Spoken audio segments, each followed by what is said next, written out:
body of an athlete, mind of a stoic, spirit of a warrior, heart of a poet. That's the goal. What a goal. What a goal. And in the last, since our previous podcast, we grew 670 subscribers, which is crazy. It's like a 12% increase in 2 weeks. Yeah. Which is just ridiculous, right? Yeah. And recently I put out on my story, there's all, I said this everywhere. So if you've heard it somewhere, there's all 1% a day improvements. You seen that? That's what. It's complete BS, by the way. Like there's all 1%. I literally asked ChatGPT, if you improve 1% a day, right? How many years until you've got more money? Okay, let's just, let's take the improvement and turn that into money. So it's more quantifiable, right? So if you increase your money or, not increase, what do you call it? Like increase your money by 1% a day. Let's just say that, right? Over 32 years, you'll have more money than there are atoms on Earth. In 32 years. So that's complete BS. Like it's not realistic or plausible at all. And a much more realistic manner is to improve 1% every 2 weeks. And that doesn't sound like much, but that's the same improvements as Warren Buffett, which he's a pretty good investor. And He's all right. He gets amazing returns. Yeah. So if you can get 1% improvement every 2 weeks, you are good. And the reason why I think that is an important metric or something to keep in mind is because, I think a lot of people overestimate what they can do in a short time, but underestimate what they can do in a long time, like in 10 years. And that's like when everyone strives for 1%, after 6 months, when you look back and you haven't made significant amount of progress, then it tends to lead to taking less action and you start getting demotivated and you give up. And when you start being a bit more realistic and looking at the metrics like Andre just mentioned, then you start realizing, okay, no, I am doing everything correct. It just takes much longer than what I thought. Yeah. And initially, we all have, let's go. We're going to make it happen or whatever. But, it takes time. It just takes longer than what you initially thought. That's just what it is. You're not doing anything wrong. Okay, well, maybe you're doing something wrong. But let's say you are putting in the hours and you are doing things right. It's still probably going to take longer than what you initially thought, and that's just part of the game. And so that's why this metric is good. But what's the episode that we're on? Episode 15. 15. Yeah. Welcome to the School of Athens, episode number 15. So today we're going to answer some... your phone is locked. Locked? Yeah, I'm going to answer some questions. Where are we on our way to? Yeah, we're on our way to dinner at the moment. Going to eat some zyo. I'm at like 900 calories for the day. Like I am starving. I need like... You're just going to eat a steak? Like 2 steaks probably. On 900 calories? I need like... No, I'm on 900. Oh, so you got like almost 1,200 left? Or yeah, so I'm on a deep cut at the moment. I'm at 2,200 calories. I told that to a girl at the gym and she's like, wow, that's like my bulking diet. Yeah. Yeah. Imagine 2,200 was my bulking. Like I would be screaming. But anyway, so we're going to be answering some questions that we get in the DMs. A lot of people, they DM me like, oh, what's this? But like, I think it'll be just much better to answer all these questions because there's a lot of patterns, right? Like, maybe 5 people ask the same question. I'm not going to answer them 5 times. So I get like these patterns that I see. A lot of people have similar questions. Yeah. So we're going to throw like one health or like one wealth question, one health question, one wealth, one health. But right? Also like, I jumped on a couple of calls with some of the community members and I came to realize Andre and I have touched on this multiple times.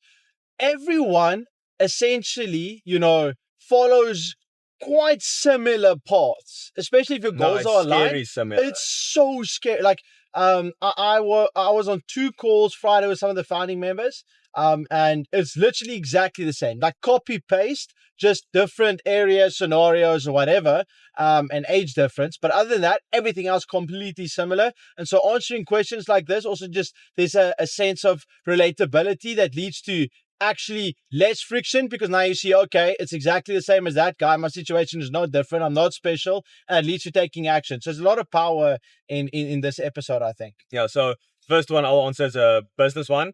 So how can I build a consistent pipeline of high quality bookings for my agency? So essentially, when it comes to booking appointments, right? First, you obviously need to source the leads, which is pretty pretty simple. Like there's a lot of software nowadays. I don't like to necessarily promote softwares because there's constantly new ones with AI and everything like that. So if you really if you're really about that, just like search on YouTube or Google, like for the newest software, you source those leads, and to honestly book appointments, it's all about the follow-up. Like there's truly, the money isn't a follow-up. It's literally a saying. Yeah. So, and it's consistency, and you've probably heard this everywhere, but like staying consistent and following Alex Hormozi's rule of 100, and then just giving it time. That's literally all, and following up. Dude, I want to see if I can just turn the camera to show them the view. Can you see it? Oh, literally perfect. Look at that. Wait. Okay, so this is not really a significant view, but give it literally like 5 seconds. You're honestly just looking at the car in front, but Cape Town. look at this beautiful view, guys. Like this is South Africa at its finest. Literally, this is what it is. It's Table Mountain for all the international boys. This is the heart of Cape Town, or well, essentially we are heading to it. So yeah, but back to booking appointments. Yeah, sorry, I just wanted to show that. Okay, yeah, we'll keep that in there. Okay, cool. So shit, it locked again. But anyway, I'll just answer that. So, and I also noticed, right, I'm booking a lot less appointments now. Like previously, let's say 3 to 4 months ago, I was booking like 80 appointments a month. Okay, so that's around how many? Like 20 a week. Okay, so four sales calls a day, right? But the thing is, it was much more low value clients, very low value. So now I put on my Calendly booking page, like essentially broke clients, but I put on my Calendly booking page right now, don't schedule if you're under $10,000 per month. So I'm getting a lot less bookings, but it's more high quality customers. And that's the main thing. So when I do have a call, it's that they actually make money, which is like winners. Essentially, it's much easier to help winners win more than it is to help losers do anything. So if their business is already thriving, we can help it even more. But back to booking appointments, just source the leads. Pretty easy. You can do it manually. You can get a software, or you can get someone else to do it. Those are the 3 ways. Let's say cold email, for example. Send 100 emails every single day and give it like 6 months. I can guarantee you, your life will be completely different, completely. And just following up and staying consistent. With that, obviously you need to reach out to the right people as well. But with that, like it's pretty difficult to not get like loads of appointments and bookings. So you have to keep on disconnecting. So yeah, you can do the health one next. Okay, you just have to read it for me. Okay, fair. So the next one, struggling with burnout and overwork. So he asked like, what can I do to prevent burnout and sustain energy for the long haul? I just literally made a module on this now. Yeah, I think we can both actually answer that question. I think, well, I mean, from my perspective, I gain and I tap into a lot. The thing is I think we all underestimate what we are capable of doing and the potential that we have. Let me just see. It looks like the camera is like skew. Is that good? Yeah. Okay. So I think we all underestimate the amount of, output that we are able to, how should I say, like just do, we underestimate the amount of potential we actually have, and you just need to be able to tap into that. And it's easy to tap into potential if you're really passionate about what you're doing. And that doesn't mean you need to really enjoy what you're doing. I think especially in the beginning, you shouldn't hate what you're doing at least. But if you're passionate about what you're doing and you can see a future in that, you tap into some potential that you didn't have previously. And things that you can actually physically do to not burn out is to definitely, I would say, get a really good sleep schedule and prioritize that. It's a byproduct of building a business is there's things you have to sacrifice, okay? And especially in the beginning phases, you're going to have to do everything in the business, okay? Outreach, like just everything. And so the nature of that means you need to tap into energy in certain facets of your life. So sleep might be impacted by that. I would say that's the last thing you should give up. Give up everything else, okay? You're going to have to give up a bit of games then, or a bit of Netflix time, or partying with the boys, like whatever. Just don't give in to your sleep. If you can keep your sleep going, your energy levels will always stay consistent. And I made a sleep module in the School of Athens. It's module 1.6. I'm actually going to be releasing an email right now about how to optimize sleep. And essentially, the two main things you want to do is make sure that your homeostatic sleep drive and your sleep-wake cycle or your circadian rhythm is always optimized.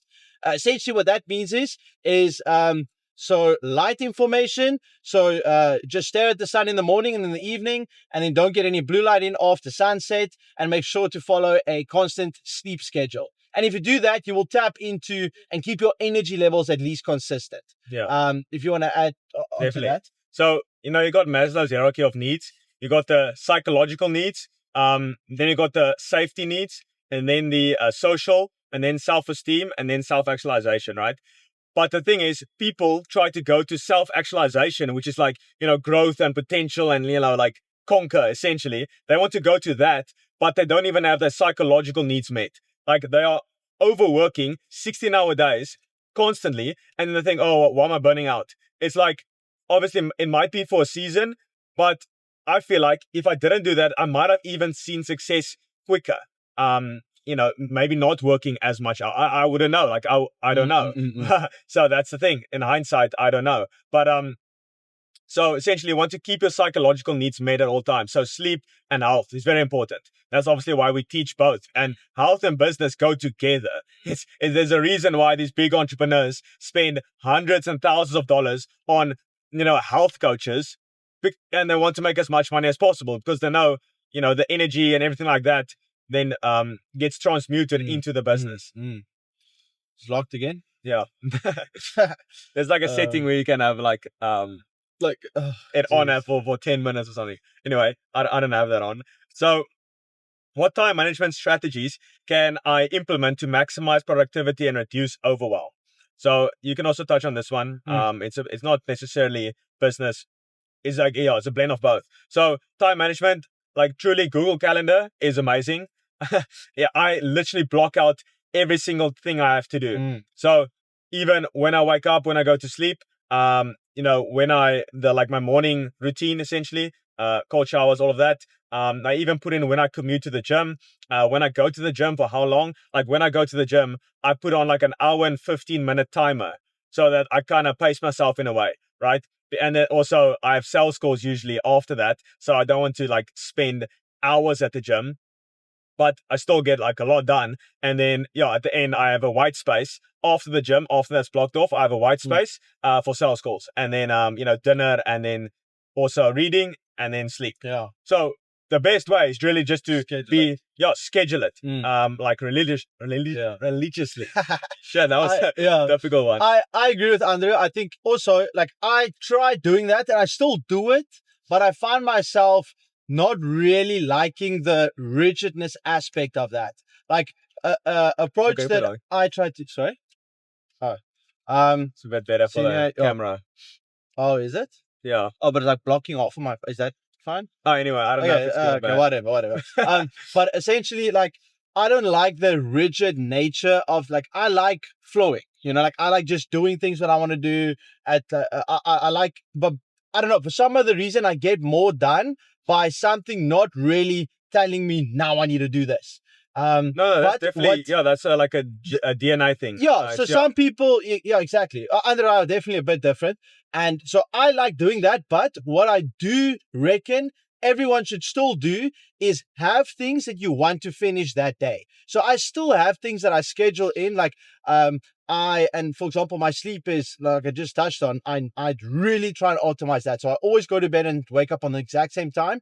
And usually the first 4 to 5 hours, I try and do deep work and focus on my most important tasks. Yeah, I'm the exact same. And so, but it might be a bit different some days. And what I always try and do is when I do my deep work, like I just say with the gym, I put a timer on and I always make sure that I finish 4 hours of deep work. Always. So even if I only get 2 hours done and then I need to tap into some emails or like calls or whatever, then I would pause the timer, then later on put it back on. Make sure I get the 4 hours in. And that's sort of the best thing that I do. I also have like a to-do list on my notes, and then I make sure that then I got daily, weekly, and monthly goals that I want to achieve. And I promise you, if you actually just follow that, you can make some crazy monthly goals and you are able to achieve them without even realizing you've achieved them. And then I have weekly goals, and every day I have my normal goals that I want to achieve, like going to the gym, hitting 10K steps every day, doing 4 hours deep work, doing my client work, whatever. And then I usually do one extra thing that day, which is a weekly goal. And I usually have about 5 to 6 weekly goals. And then I try and achieve one weekly goal a day, if that makes sense. And then one monthly goal during the entire week. And then I usually have about 4 monthly goals. I don't know if that makes sense, but that is sort of how I approach it. Yeah. And Cal Newport also wrote a book called Deep Work, and he studied like the biggest professional, like creative people, business people, everyone. And he noticed there's a pattern. They all work like deeply for 4 to 5 hours every single day. And after that, they just kind of chill in a sense. Yeah. So they eat, they go for a walk, they contemplate. That's also very, very important as well. Like when you're just working, and you don't step back, it's like you don't even spot new opportunities. You like your blinders on. You're like a horse with blinders on. Obviously, there's a balance with that, right? You kind of, when you're locked into a task, just lock in, right? Yeah. But after that, you kind of want to open yourself up a bit, relax a little bit, because then, you can't be creative when your mind is just like, keep on running, stuck on this one thing. Like, I mean, and there was a time that I was prone to do that as well, I was going nowhere real fast, like just like working, doing everything. And I came to realize like that's a cycle that you get caught up in. And there's a lot of people that work really hard and put in the extra hours to make their boss more money, for example. And like that is a reality that I found myself in, obviously. And you need to realize that you need to work smart, okay?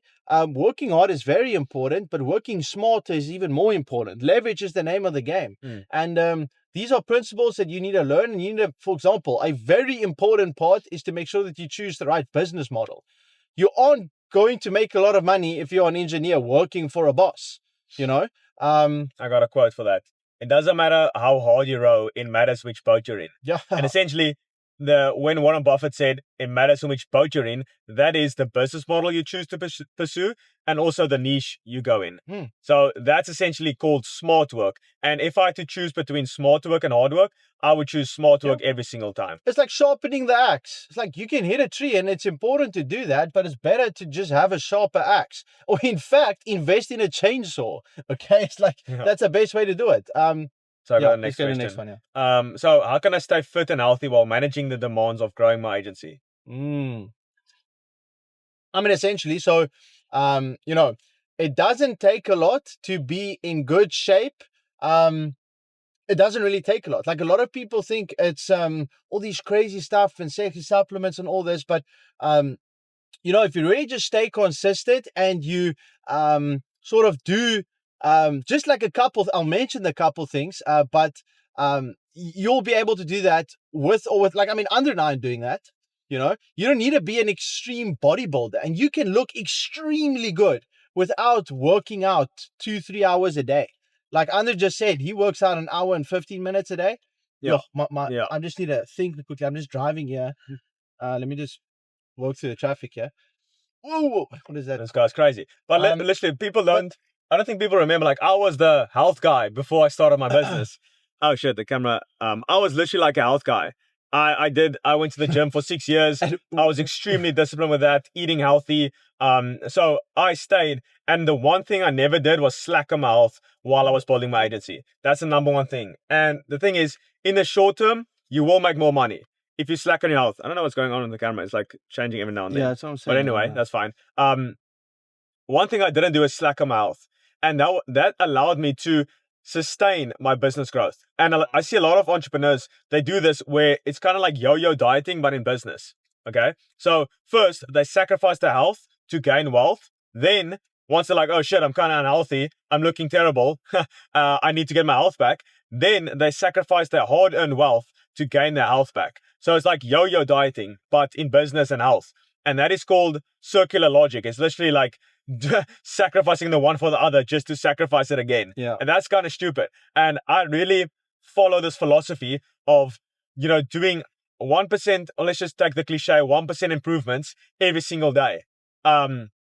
on your health, on your wealth, on relationships, and happiness. 1% improvements? You just said that's bullshit. Yeah, but like, you know what I mean? I Just understand what like, you're saying. just improving Yeah. all aspects every single day. It's right? such a good point. And I mean, even if you look at, for example, locked again. If you, for example, like how to be, wait, what is the specific question? Let me just make sure I'm answering the right question here. Yeah, how can I stay fit and healthy while managing the demands of growing my agency? So remember, you only have a certain amount of energy and time to spend, and a lot of people might think, okay, well, I'm building a business, I need to optimize for this. Where's the return on investment going to be if I focus on health? I don't want to spend 2 hours at the gym, 1 hour making food or whatever. I truly believe that when you start, like Andrew just said, when you actually take care of your health, like what's the one thing I just said now previously to avoid burnout is sleep, optimizing sleep. And that is part of health, obviously. So I would say you want to isolate variables and control the controllables. So the best thing to do is to eliminate all nuance and guesswork. Because a lot of people think, oh, what's the best diet? What's the best food to eat? What's the best workout? How am I going to stay fit and lean and all this stuff? The best thing to do is to eliminate nuance and to increase your wisdom with all this stuff. And so I would highly recommend to spend 5 to 10 hours and just get the basics in. But like 6, 7 core principles that I would recommend to do is to focus on get, adequate sunlight during the day. That is very big. Okay. Do walk 5 to 10K steps. The more, the better. But obviously there's a time crunch. I'm just trying to mention the 80-20 here. Then I would definitely recommend to hit the gym, but you can get a killer workout in 30 minutes, 3 times a week. I think Gregor Gallagher, he trains like 2 days a week. Yeah. You know Gregor Gallagher? Yeah. He looks amazing. Yeah, It's natural. So, I mean, he's obviously just optimizing for maintaining. You're not really going to build a lot. But like, especially if you're new, or like what you just said, just to maintain healthy, you don't need to be hitting the gym 5-6 times a week, 2 hours. So I would say 2 to 3 hours a week, 2 to 3 days a week, 30 minutes per day. Whole food, single ingredient foods. So any single ingredient food that you eat will be much better than any processed garbage. So you don't really need to focus on a diet because your diet is good ingredients, okay? I don't believe in good diets. I believe in good food, and good food is actually just ingredients, single ingredients. And that's about it. Yeah. The rest sort of comes with doing that. Yeah, we got about 6 minutes left until we arrive at our spot. And I actually need to figure out where that spot is. Yeah, I've got the location. Oh, okay. So straight? We got 6 minutes. I think we got left for one more question. No, it's straight, and then it's left somewhere. So essentially, I'm just going to read it real quick. We'll continue this after the dinner. Yeah, we're going to have dinner, and then after that, we're going to continue. Yeah. So how can I scale effectively while maintaining exceptional service delivery? Ooh, good point. So the thing is, I see a lot of entrepreneurs face this problem where they want to dial in the service delivery. Like, okay, let's say they sign 1 or 2 clients, and now they want to dial in the service delivery. That's bullshit. Like, you can't do that because you don't have any feedback yet. The best way, I think it was left there. It was left there. But anyway, it's some time to extra minute to answer the question. I think you can go straight. Actually, go straight. Oh, fuck the call. It's fine. Don't shoot a podcast while driving. Yeah, I won't recommend this. But essentially, people are trying to optimize the service delivery, right? You can just actually use that. Yeah, okay. They're trying to optimize the service delivery by signing 1 or 2 clients. That's terrible because you don't have any feedback yet. You have 0 feedback. And the way to get feedback is to sign as many clients as possible. You won't necessarily even know what's the best way to service a client if you just have 1 client. It just doesn't work that way. Yeah. You need to sign at least like 3, 4, 5, 6, and then you'll notice, okay, this works with this client. Let me test this with that. And then you can kind of get feedback from them, how to improve. But if you just sign 1 client, it can almost be like a fluke. Yeah. Okay. So the best way to really, so the question is how to scale without compromising service delivery. The best way is to really source it out. Because if you source it out, your team members will become better at the skill anyway. So you kind of just have to be proficient enough, like 80% there, so you know what good is. Okay. You don't have to be like amazing to source stuff out. You just need to know what good is. The same with like buying a business. You just need to know what a good business is. I have 0 knowledge on this, by the way, before you buy it. So you can't source anything out that you don't know. Yeah. That's also, I see a lot of people, they try to source out the pain. But like, you first have to kind of go through that initial pain. Yeah. Maybe like a freelancer, like I was with Iman Gaji. I learned the skill of creating viral content. and then I kind of knew, okay, I can now source this out, and now I know what good is. Okay, and then the way to then scale is source yourself out, or remove yourself from service delivery, and then also remove yourself from marketing. So essentially getting client acquisition. Remove yourself from that, and then you can only do sales. And then if you want to remove yourself from that, you can also do that. Remove yourself, get a sales rep in, and then you're good. I also think like just to optimize service delivery as well, just looking at, for example, the community that we're currently building. Or just another point, like one of our clients stayed with us for 9 months. Yeah, that just shows how good our service delivery is. Yeah. For 9 months straight. Zero questions, just like do your work. And which is amazing. I would definitely say, like, I was on a call with it doesn't really matter who it was, but he was talking about, he was at a webinar on a live event with Sam Ovens and Alex Omozi, and he was talking about, and it was like a school games thing. And he said the biggest takeaway he took away from that was the importance of asking for feedback. He said Sam Ovens was asking every single person about their experience on school. Oh, yeah. Every single person. The head guy that was running the school, community, but as well as all the like growth operators, like everyone, every single person he went out to and he asked for feedback. What's your experience with this? What do you think about this new thing? How do you like this event? What do you think? Just getting feedback constantly. And, that's what I'm trying to implement now currently with the clients that we do have. I think testimonials, feedback is so important because, when you can sort of just, if you ask for feedback and you just always optimize for the feedback you get, there'll come a point where it's difficult to, mess up. Well, because you've optimized for all the feedback. So you're literally asking your clients for all the problems and solving problems one by one. And the more you solve problems, there's going to come a point where there's going to be a lot less problems because people tend to experience the same problems. Yeah, that's why it's so important to choose a niche. And at the start, a lot of people just want to sign clients everywhere. Like, I don't care. But the thing is, when you sign a client from a gym niche and then a hair salon and then a restaurant, they have different problems. So if you stick with one niche, usually they all experience the exact same problems. They have the exact same desires. So when you put your marketing material out, like we're going to form a VSL tomorrow, right? If we speak in that VSL, but we have like different clients from different avenues and niches, is it niches or niches? Whatever. Like we don't know how to really write that VSL because we don't know exactly their pains and problems. But if it's one specific niche, usually you're only talking to one specific client. And then with that, you'll solve their problems. And, if you sign another client, usually they have the exact same problems. So I think we can wrap it up here. Yeah, we're in a tight spot here with this Bucky. We'll see you guys literally in 2 seconds. All right, bye-bye. We are back. What is up, boys? Actually, it's actually the next day. We said we were gonna continue the podcast after the dinner, but that didn't happen. Yeah, no, it was. It was when we were driving back to Durban from CPT. It was about 10 p.m.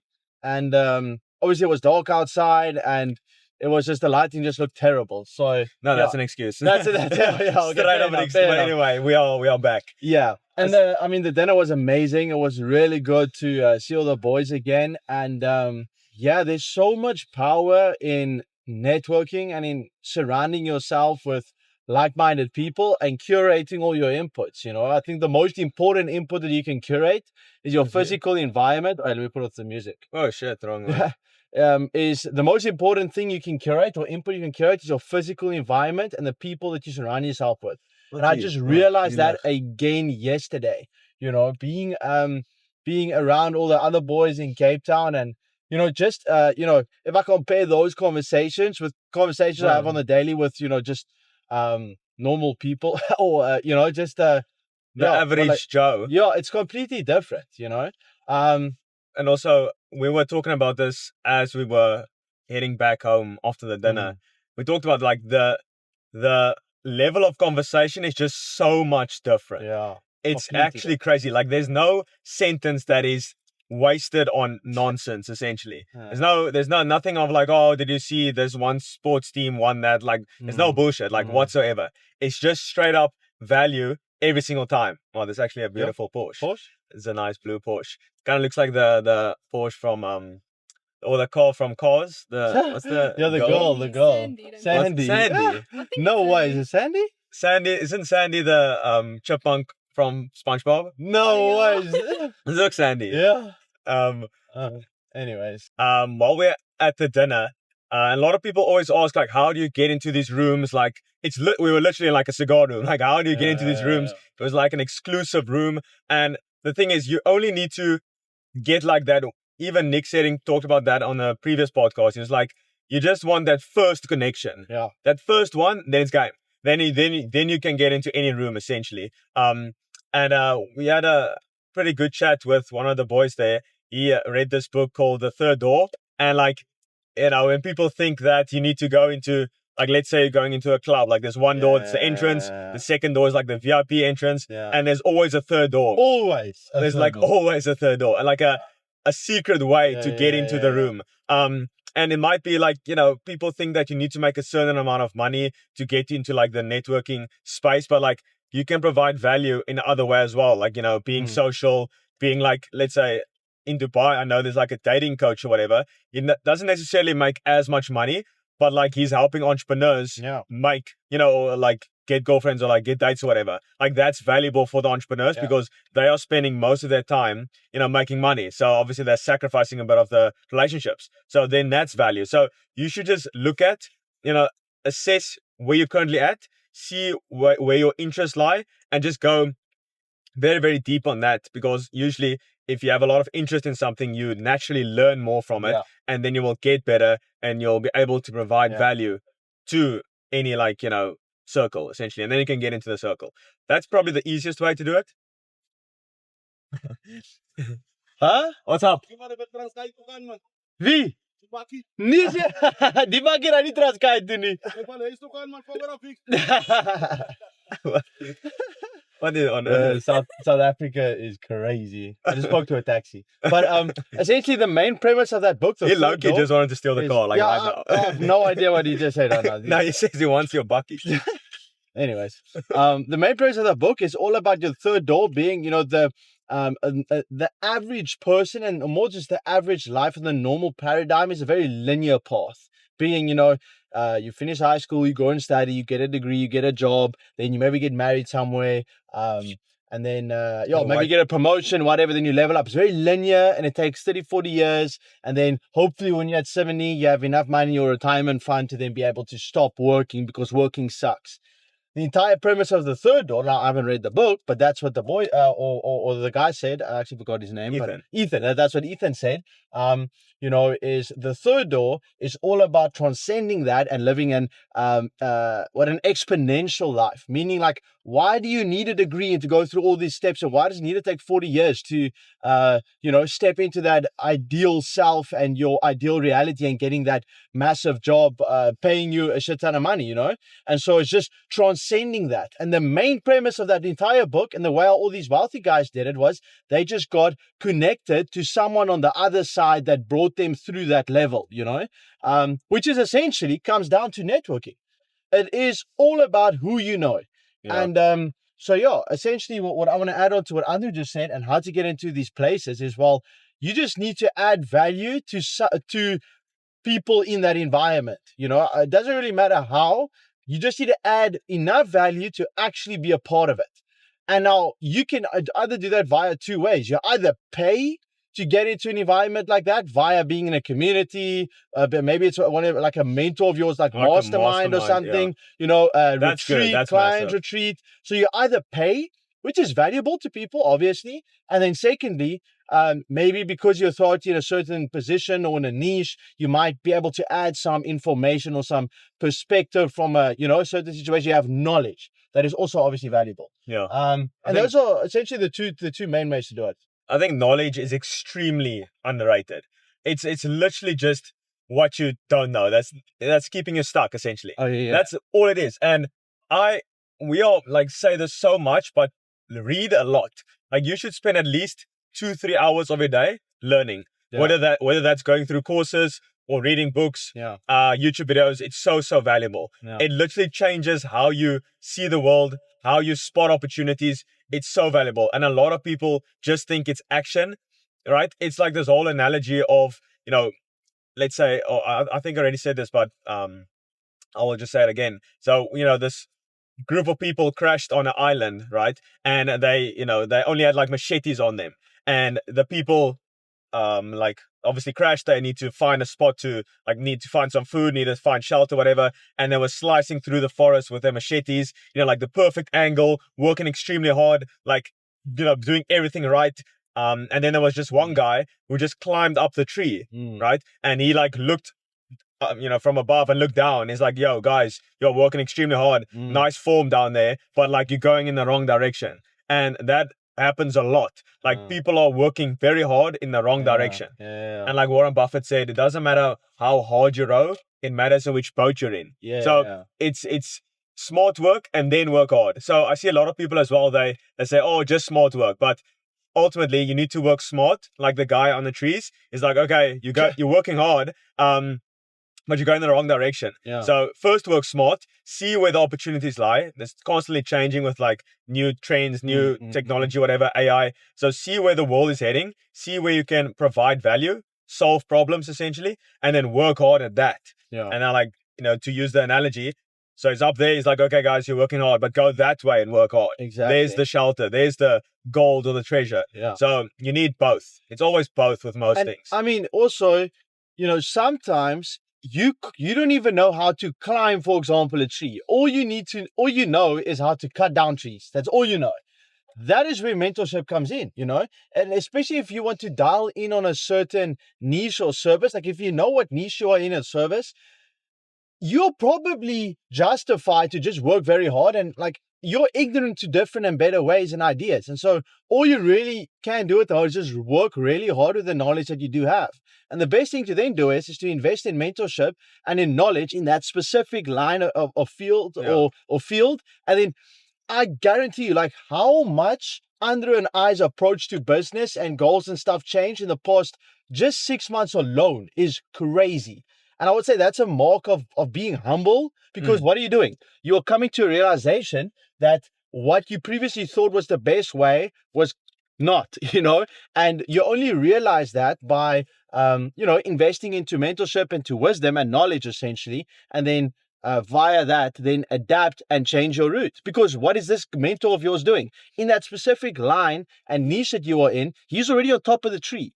Okay, so he can now easily tell you where to go and where to, curate your inputs into, where to channel all that hard work. Because like I previously mentioned I think it's in this podcast, it was yesterday, so it's a bit difficult, the timelines, whatever. But I think I said, like, there's a lot of people going nowhere really fast. And I mean, that was me literally a year or two ago. So yeah, I think knowledge, mentorship, and that's Andrew and I, we speak about this a lot. That's essentially everything. Because everybody speaks about discipline and hard work, and it's so important. But if you can channel that into the right direction, you don't really need to work that hard. Like, obviously, there's those uitsonderings, but yeah, smart work is much more important than hard work, in my opinion. It's knowledge and action. That's ultimately what it boils down to. Need to learn, like read books, do all of that, and then take action. Those are the qualities of like successful people. They learn a lot, they read a lot, they spend a lot of time learning, analyzing, strategizing, and acting. From like idea to, action, like that timeline is very, very short. So yeah, that just about wraps it up. Are we going to do another section after this one? I don't know. I think it's about 40 minutes or so. I think we're actually good on 40 minutes. I think that's fine. Okay. Yeah. So yeah, hope you guys enjoyed this. It's a bit of a crazy one. All over the place, but Andrew and I really want to get the podcast out every 2 weeks, and hopefully this is a testimony to what we believe in, which is, if you say to do something, you just need to do it. And I mean, everything is not going to always be perfect, production, whatever, but the value lies in the content, okay? And it's important to obviously optimize for, the value and the knowledge behind the content. The way how the content comes out is also important, but to value for, or to optimize for substance, that's essentially what it's all about.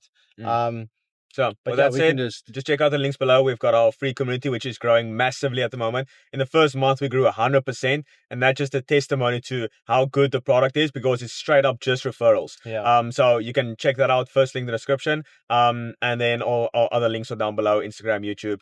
And while you're down there, you can just like and subscribe as well. And then, yeah, we'll see you on the next episode. Cool, man. Have a good one. Bye Bye-bye. bye.